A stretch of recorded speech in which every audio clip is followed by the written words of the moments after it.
In the village tucked between the hills and the red clay roads of the southeast, where the harmattan wind painted everything in dust and memory, there lived a young woman named Adaora. She was not the daughter of a chief, nor was she born into gold or silk.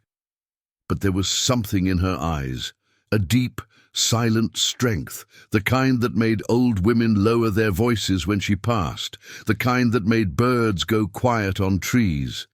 She was beautiful, yes, but it wasn't just her face.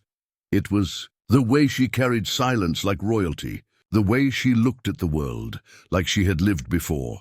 And then there was Kunle, a charming boy from the city, fast-talking, fast-living. He came into the village wearing polished shoes and perfume that didn't belong to the dust of the land. They met at a cousin's wedding. Kunle saw her from across the compound, dancing in the moonlight. And just like that, he wanted her. He courted her with city stories, promises of Lagos lights and wealth, promises of escape from the slow rhythm of the village. Adaora, quiet and watchful, said little. But slowly she let herself love him. Or maybe she let him believe she did. Now Kunle wasn't a bad man. Not at first. He wanted money, success, all the things the world told him made a man. But the city was a hard place. Jobs were few, hunger knocked, and then opportunity came, or what he thought was opportunity. Sound shift, eerie undertones, whispering wind, subtle drums.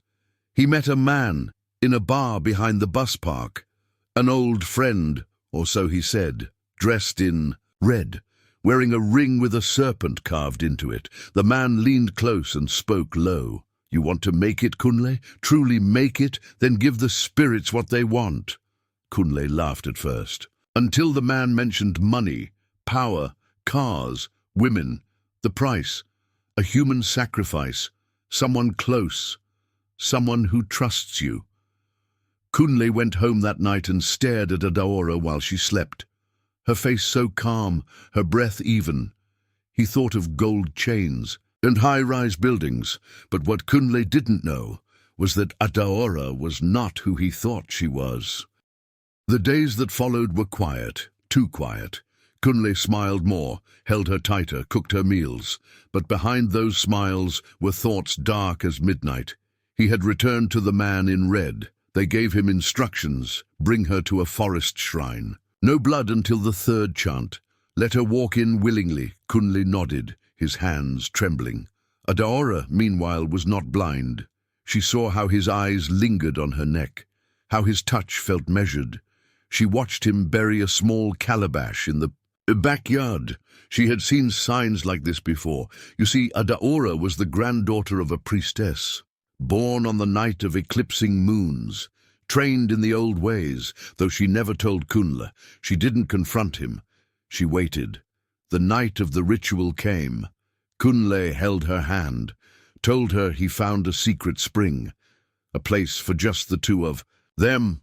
She followed, silently. They reached the shrine, a clearing with stones set in a circle, bloodstains crusted deep into earth. The man in red was waiting. Man in red, low and powerful. Lay her down, say nothing. When I begin the chant, hold the dagger. Kunle hesitated, but greed roared louder than doubt. He laid her down. Adaora didn't resist.